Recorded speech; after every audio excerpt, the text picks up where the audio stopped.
Okay, my dear students, my dear would be doctors, would be engineers. तो आप इस समय एसकेवी चैनल पे हैं और केमिस्ट्री की क्लास को करना शुरू कर चुके हैं और सब्सक्राइब कर चुके हैं और नहीं किया है तो कर लीजिए एसकेवी चैनल को, जिसमें आपको बहुत बेहतरीन बेहतरीन वीडियो लेक्चर्स मिलते रहें।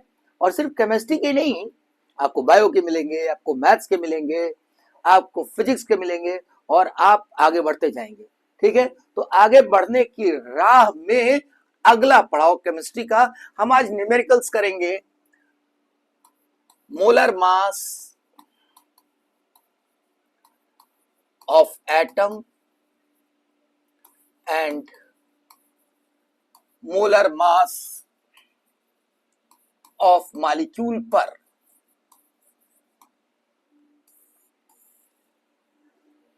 आज लोग न्यूमेरिकल्स पे कॉन्सेंट्रेट करेंगे। ठीक से हम होमो एटॉमिक, ठीक है, होमो एटॉमिक मॉलिक्यूल्स की बात करेंगे। ठीक है, हम हेटेरो एटॉमिक मॉलिक्यूल्स की बात करेंगे, तमाम सारी बातें करेंगे। और अगर लास्ट वीडियो लेक्चर आपने ठीक से किया है तो मुझे ये लगता है कि आपको एटॉमिसिटी अच्छे से क्लियर हो चुका होगा। ठीक है, आइए पहला क्वेश्चन है, find out number of moles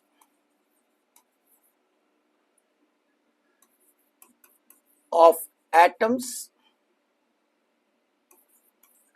number of moles of molecules,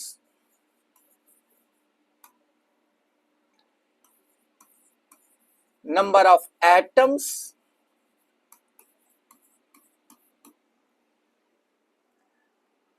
number of molecules,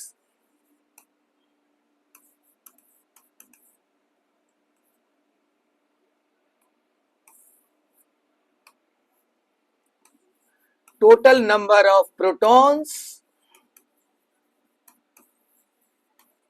electrons and neutrons.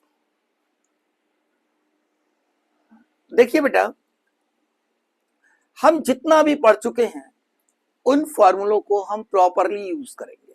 ठीक है, और उससे हमारे दिमाग में जितना भी पढ़ रखा है वो सारे कंसेप्ट्स हम न्यूमेरिकल में कैसे यूज करेंगे ये पता चलता चला जाएगा। हमें क्या क्या पता करना है बेटा? Number of moles of atom,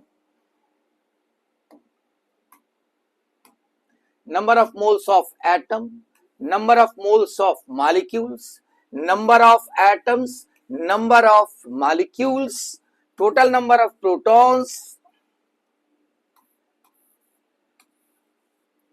electrons and neutrons। ठीक है, किसमें पता करना है बेटा? ये पता करना है in given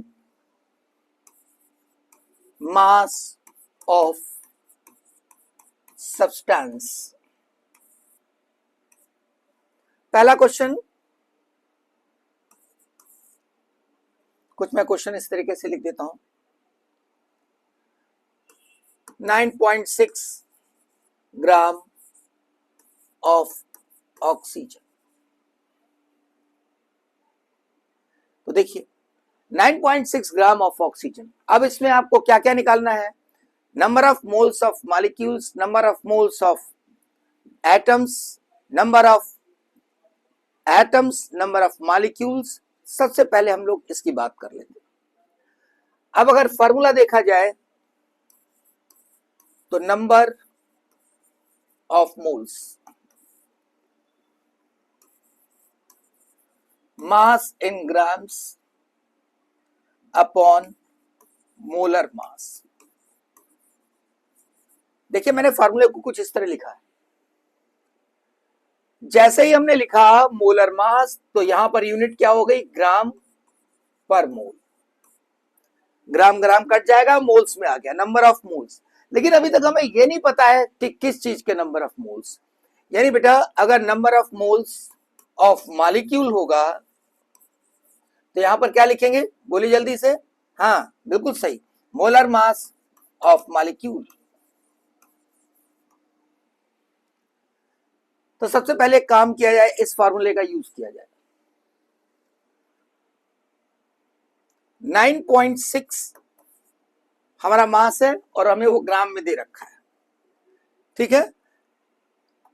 हमें क्या निकालना है, number of moles of molecules. तो molar mass of molecule, oxygen का मोलर मास कितना होता है। अब देखिए सवाल, देखिए मेरा, मैं पूछ रहा हूं ऑक्सीजन का मोलर मास कितना होता है। अब आपके दिमाग में ये आना चाहिए कि हम मोलर मास ऑफ मॉलिक्यूल की बात कर रहे हैं या मोलर मास ऑफ एटम की बात कर रहे हैं। यहां पर मोलर मास मॉलिक्यूल की बात कर रहे हैं क्योंकि number of moles of molecules निकालने जा रहे हैं। तो बेटा यहां पर कितना हो जाएगा, 32। सॉल्व किया जाए इसको।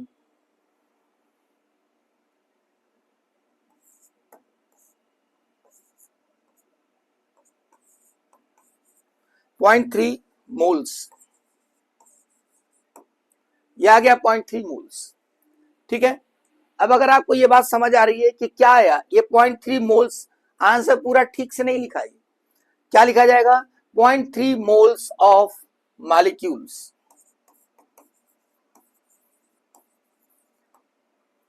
देखो बेटा यही खास बात है यहां पर, अदरवाइज ये बहुत छोटा टॉपिक है, लेकिन जब आप इसको फंडामेंटल कंसेप्ट की तरह देख रहे हैं, अच्छा सा आधार बनाना चाहते हैं, अच्छा बेस बनाना चाहते हैं, तो हमें क्या देखना पड़ेगा कि 0.3 मोल्स किसके, 0.3 मोल्स किसके हैं, मॉलिक्यूल्स के, ऑक्सीजन मॉलिक्यूल्स के।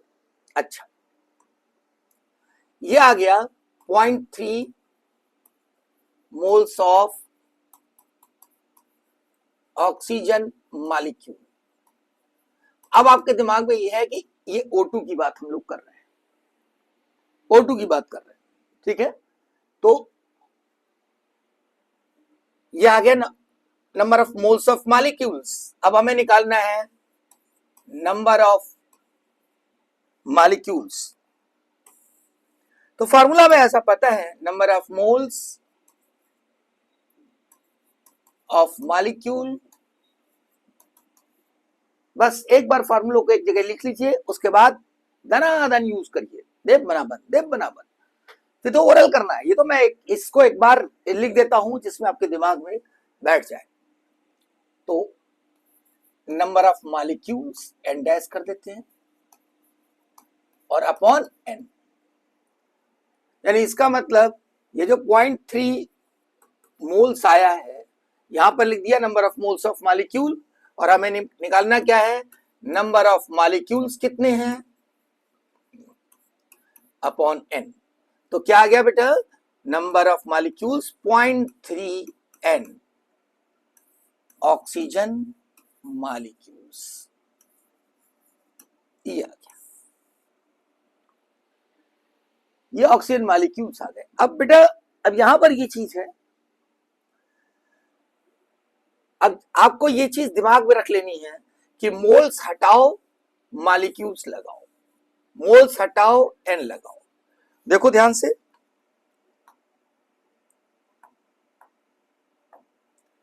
मोल्स हटाओ एन लगाओ, मोल्स हटाओ एन लगाओ, एन हटाओ मोल्स लगाओ। यानी अगर मैं कहूं 0.3 मोल्स ऑफ मॉलिक्यूल्स, तो इसी को हम क्या कह सकते हैं, और 0.3 एन मॉलिक्यूल्स,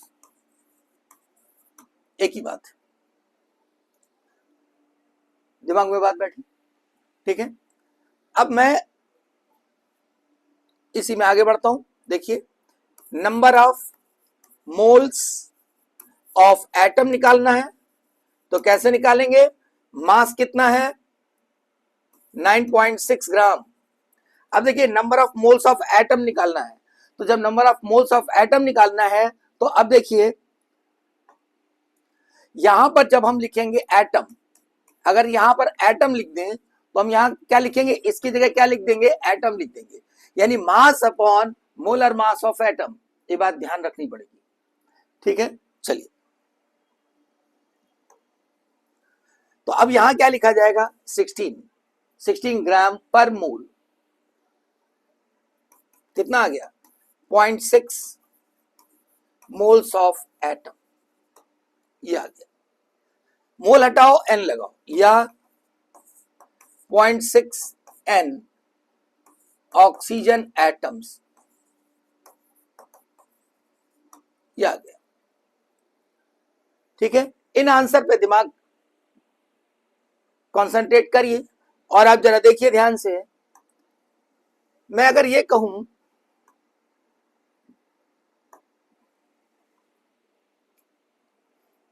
देखिए ध्यान से, number of moles of oxygen molecule कितना है बेटा? 0.6 मोल्स आया ना, 0.6 मोल्स आया। अब देखिए ये O2 है, एक मॉलिक्यूल, ये क्या बोल रहा है? एक मॉलिक्यूल में 2 ऑक्सीजन एटम है। मैं इसको लिख रहा हूं, ये सब चीजें बहुत बेसिक होता है, इसको दिमाग में रखना जरूरी है। इसका मतलब क्या है? इसका मतलब है 2 oxygen atoms are present in 1 molecule, या 2 moles of oxygen atom are present in 1 mole of oxygen molecule। क्या कह रहा है? ये कह रहा है कि एक मॉलिक्यूल में 2 ऑक्सीजन एटम है।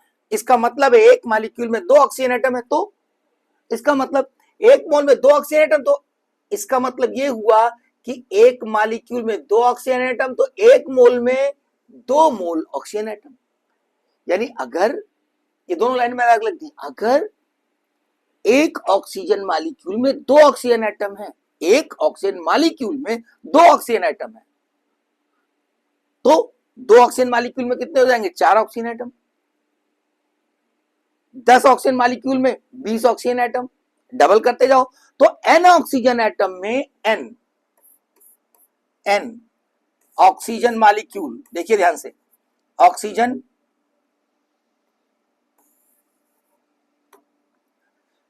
मॉलिक्यूल, वर्ड्स में लिख रहा हूं मैं, ऑक्सीजन मॉलिक्यूल में कितना होगा? 2n oxygen atom. अब देखिए n हटाओ, मोल लगाओ, यानी 1 मोल में अगर 1 मोल मॉलिक्यूल कहा जाएगा तो उसमें क्या हो जाएगा? 2 मोल ऑक्सीजन एटम। यही मैंने लिख रखा है।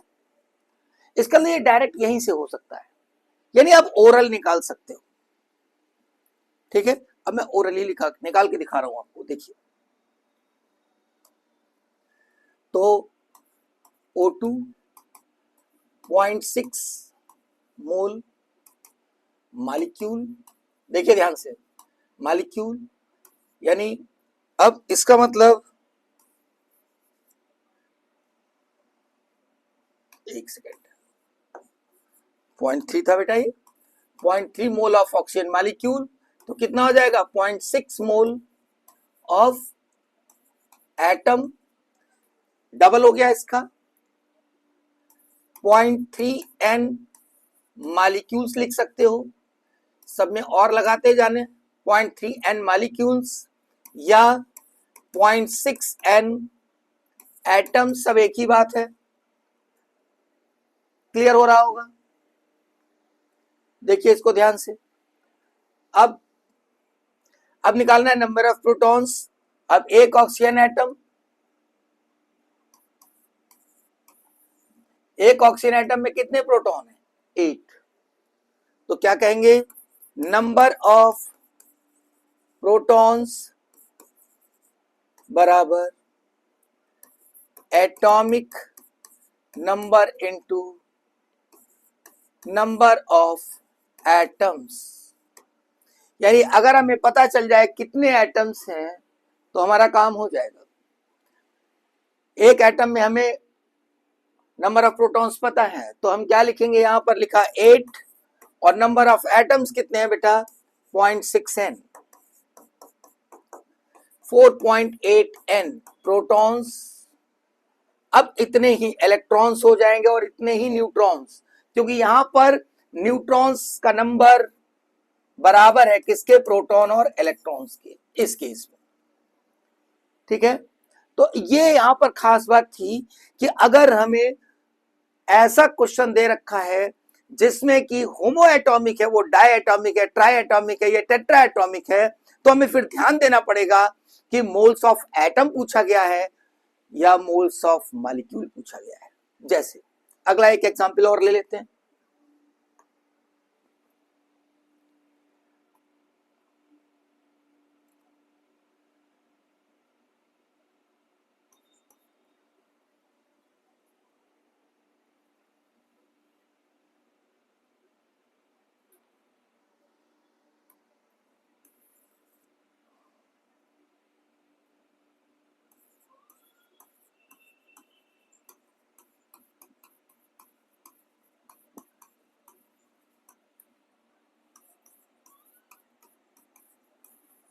अब यहां पे हमें निकालना है, मान लीजिए नंबर ऑफ मोल्स निकालना है। अब बहुत सावधान होने की जरूरत है, बिल्कुल हल्के में नहीं लेना है इसको। अब हमें मान लेते हैं वो कह रहा है नंबर ऑफ मोल्स निकालिए, number of moles of phosphorus. तो आपके दिमाग में तुरंत आना चाहिए कि हमें number of moles of phosphorus तो निकालना है, लेकिन number of moles of atom निकालना है क्या number of moles of molecule निकालना है।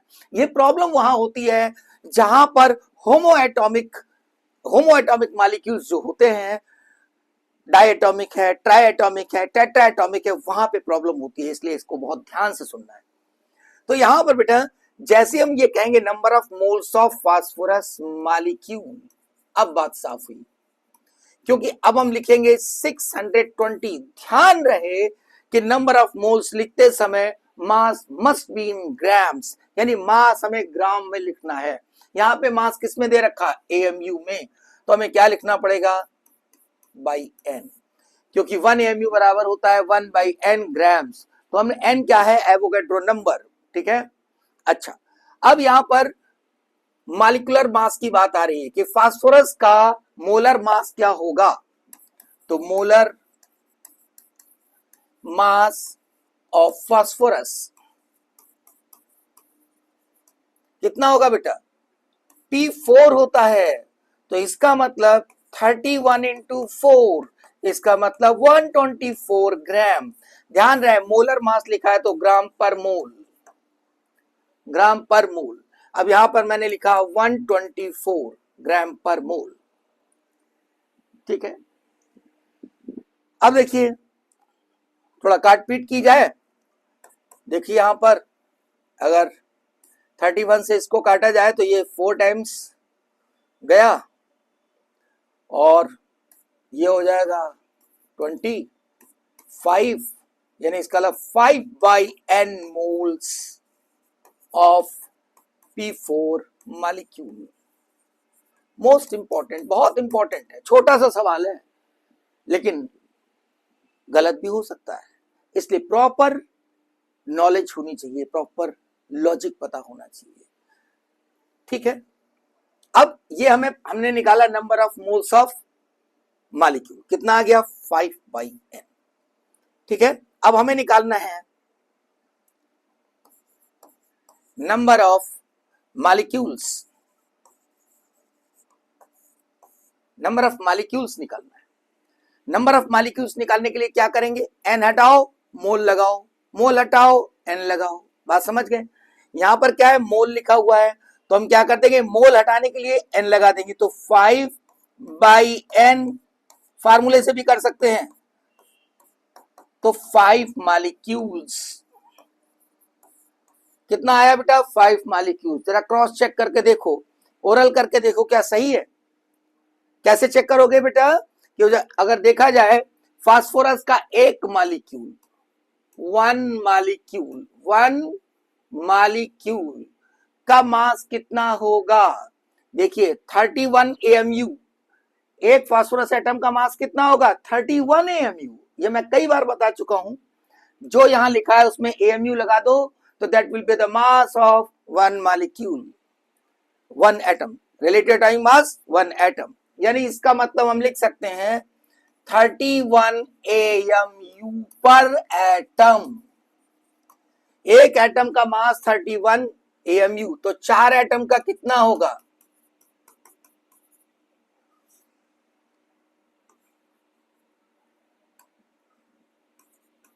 124 AMU। ये 4 एटम का आ गया बेटा, ठीक है। तो एक एटम का 31 AMU, तो देखिए जरा यहां पर कितना मास है,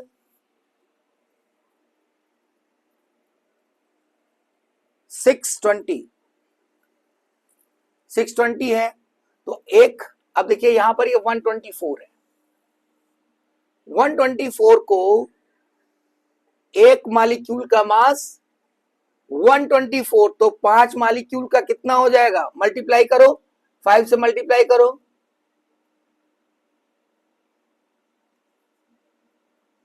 देखो आ गया 620 AMU। इसका मतलब ये हुआ कि अगर यहां से ओरल भी हम करेंगे तो वही आ रहा है, कितना आ रहा है? 5 मालिक्यूल्स आ रहा है। एक मालिक्यूल का मास 124, तो 5 मालिक्यूल्स का मास 620 AMU, वही तो दे रखा है यहां पर, यानी क्रॉस चेक हो गया, ठीक है। ओके, अब हमें ये पता चल गया 5 मालिक्यूल्स हैं, तो एटम्स कितने हैं? देखिए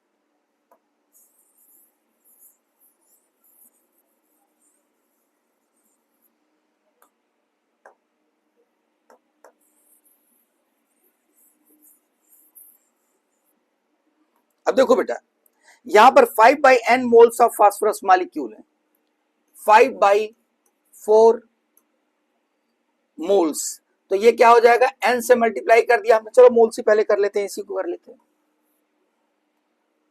मोल्स ऑफ P4 मॉलिक्यूल। तो बेटा अगर मोल्स ऑफ एटम कहा जाए तो क्या होगा? 5/4 इंटू 4। एक मोल में कितना है? एक मॉलिक्यूल में कितना है? 4 फास्फोरस एटम, तो एक मॉलिक्यूल में इतना, तो 5/4 में कितना हो जाएगा? 5/4 इंटू 4, ठीक है। ये कट गया, 5 एटम्स आ गए।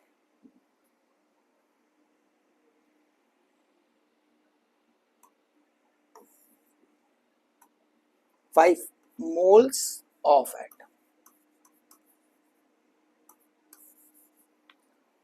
यानी यहीं से डायरेक्ट आ गया 5/4 मोल्स ऑफ मॉलिक्यूल अगर होंगे तो number of moles of atom कितने होंगे? मोल्स ऑफ मॉलिक्यूल को एटॉमिसिटी से मल्टीप्लाई कर दीजिए, दिस इज एटॉमिसिटी 4, 5/4 हो गया, मोल्स दोनों को मल्टीप्लाई कर दिया तो मोल्स ऑफ एटम आ गए। मुझे लगता है क्लियर हो गया होगा, ठीक है। अब नंबर ऑफ एटम्स निकालने हैं, तो कितना हो जाएगा? 5 मोल्स ऑफ एटम, मोल्स हटाओ, n लगाओ, 5n फास्फोरस एटम्स,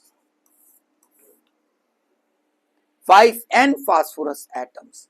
यानी इसका मतलब अगर एक जगह इन रिजल्ट्स को लिखा जाए तो देखिए कैसे लिखेंगे हम, 620 AMU फास्फोरस में कितना हो जाएगा? 620/n अपॉन 124, तो कितना हो जाएगा बेटा? 5/4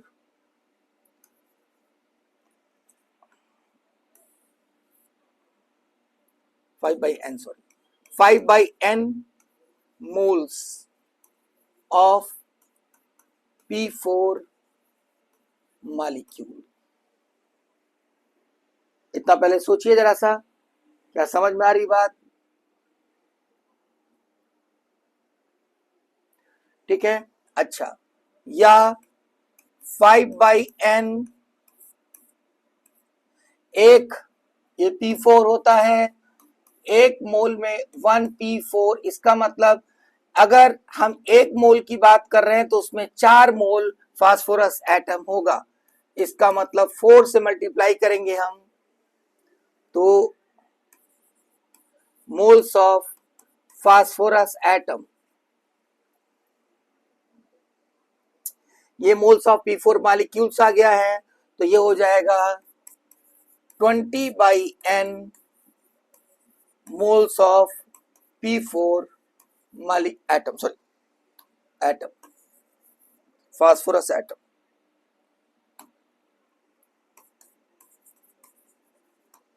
ठीक है,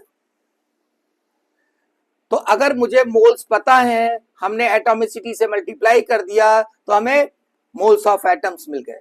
अब मोल्स को हटाओ, एन लगाओ, तो यहां पर हो जाएगा 5/n इंटू एन। मोल्स हटाओ, एन लगाओ, तो ये क्या आ जाएगा, मालिक्यूल्स। एन एन का 2 हो गया, तो 5 मालिक्यूल्स हो गया बेटा। ऐसे ही हम चाहे तो यहीं से कर सकते हैं और चाहे यहां से कर ले। देखो 20/n moles of phosphorus atom है, ठीक है, तो हम 20/n, n से मल्टीप्लाई कर दो, मोल्स हटाओ, n लगाओ, एटम्स आ गया। ठीक है, n का 2 हो गया, क्या हो जाएगा, 20 फास्फोरस एटम्स। मेरी बात समझ में आ रही है? ठीक है, तो अब बेटा ये यहां से हमें यहां तक पहुंच गए, 20 फास्फोरस एटम्स हमें मिल गया। आप चाहिए तो यहां से डायरेक्ट भी कर सकते थे। 5 मालिक्यूल आया है बेटा, एक मालिक्यूल में 4 एटम होते हैं, तो 4 से मल्टीप्लाई कर दो, 20 फास्फोरस एटम्स आ जाएंगे। थोड़ा सा ध्यान देके, थोड़ा रुक रुक के करना पड़ेगा, रुक रुक के करना पड़ेगा, कॉपी पे प्रैक्टिस करनी पड़ेगी, लिख लिख के, थोड़ा बोल बोल के करना पड़ेगा। ठीक है, तो कोई कंफ्यूजन नहीं होगा। अगर हम एटम्स तक पहुंच गए तो अब नंबर ऑफ प्रोटॉन्स भी निकाल लेंगे, नंबर ऑफ न्यूट्रॉन्स और नंबर ऑफ इलेक्ट्रॉन्स। कैसे, देखिए हमें पता है 31, 15। हमें एटम्स कितने हमारे पास आ गए, देखिए एटम्स कितने हैं, 20 फास्फोरस एटम्स। 20 फास्फोरस एटम्स है, तो 20 फास्फोरस एटम, एक फास्फोरस एटम में कितना प्रोटॉन है, 15। तो नंबर ऑफ प्रोटॉन्स बराबर क्या होगा, नंबर ऑफ प्रोटॉन्स बराबर atomic number into number of atoms. तो बेटा एटॉमिक नंबर कितना, 15, नंबर ऑफ एटम्स कितना आया, एक बार फिर से देख लीजिए, 20, 300 प्रोटॉन्स। और मेरा बेटा, मेरा बच्चा, मेरा लाल, अगर जितना ही प्रोटॉन होगा उतना ही इलेक्ट्रॉन होगा। क्यों, क्योंकि एटम न्यूट्रल होता है ये इलेक्ट्रॉन। लेकिन लेकिन लेकिन लेकिन नंबर ऑफ न्यूट्रॉन्स में सावधान रहना चाहिए। नंबर ऑफ न्यूट्रॉन्स बराबर होगा mass number minus atomic number. देखो बेटा, ये जो है, ये सब चीजें जो दिखाई दे रही हैं, कभी कभी जो स्टूडेंट्स या टीचर भी ये सोच के इग्नोर कर देता है, ये तो आता ही होगा, ये सोच के कि ये तो आता ही होगा। नहीं, इंपॉर्टेंट बात ये है कि जब हम स्टडी कर रहे होते हैं, हमें कुछ भी नहीं छोड़ना है। हमें ये मान के चलना है कि हमें नहीं आता है, हम इसे पूरा एक एक चीज को ध्यान से सुनेंगे, क्योंकि बीच में कहीं पर ऐसी बात आ सकती है जो हमें नहीं पता है या जिसमें हमें कंफ्यूज हो सकते हैं। और जहां पर बेसिक कंसेप्ट में बेटा जिस जगह पर कंफ्यूजन होता है वहीं पे सवाल बनता है। जैसे एएमयू में सवाल बनता है, atomic mass unit, 1 atomic mass unit बराबर होता है 1/n ग्राम। इसको दिमाग में रख लीजिए। जैसे मैंने कहा फास्फोरस का मोलर मास क्या होगा, 124 ग्राम पर मोल। फास्फोरस का एटॉमिक मास क्या होगा, 31 ग्राम पर मोल। ऐसे याद करो, समझ गए बात को? तो ये जब दिमाग में ऐसे बैठेगा तब जाके, तो इसके लिए चाहिए प्रैक्टिस। ये कह के नहीं चलेगा ये तो नॉर्मल है, अरे ये तो आता है, नहीं, रॉन्ग। तो देखिए मास नंबर 31 माइनस 15, 16, यानी इसका मतलब एक एटम में कितने न्यूट्रॉन्स हो गए, 16। हमारे पास एटम्स कितने हैं, 20। तो इसका मतलब number of neutrons in 620 AMU of phosphorus is 16 into कितने एटम्स आए, 20। कैलकुलेट कर रहे हो ना, कॉपी पे कैलकुलेशन चलता रहना चाहिए, हाँ तभी आएगा। ये हो जाएंगे 320 न्यूट्रॉन्स। तो मैं आज की कक्षा का समापन करूं? बहुत हो गया। अरे यार रिवाइज करो एक बार ठीक से, कॉपी पे देख देख के एक एक चीज को, है ना? बहुत क्या होता है। अच्छा चलो तुम कहते हो तो कोई बात नहीं है, हम इतना रखते हैं। अच्छा कल हम तुम्हें क्या बताएंगे, आज हमने होमो एटॉमिक मॉलिक्यूल्स का डिस्कशन किया, कल हम करेंगे हेटेरो एटॉमिक मॉलिक्यूल्स का डिस्कशन। सही है ना? अच्छा ये बताओ, लाइक कर दिया और नीचे कमेंट में मारो यार, और उसके बाद हाँ एक चीज और, सब्सक्राइब जरूर करना, ठीक है? That's okay.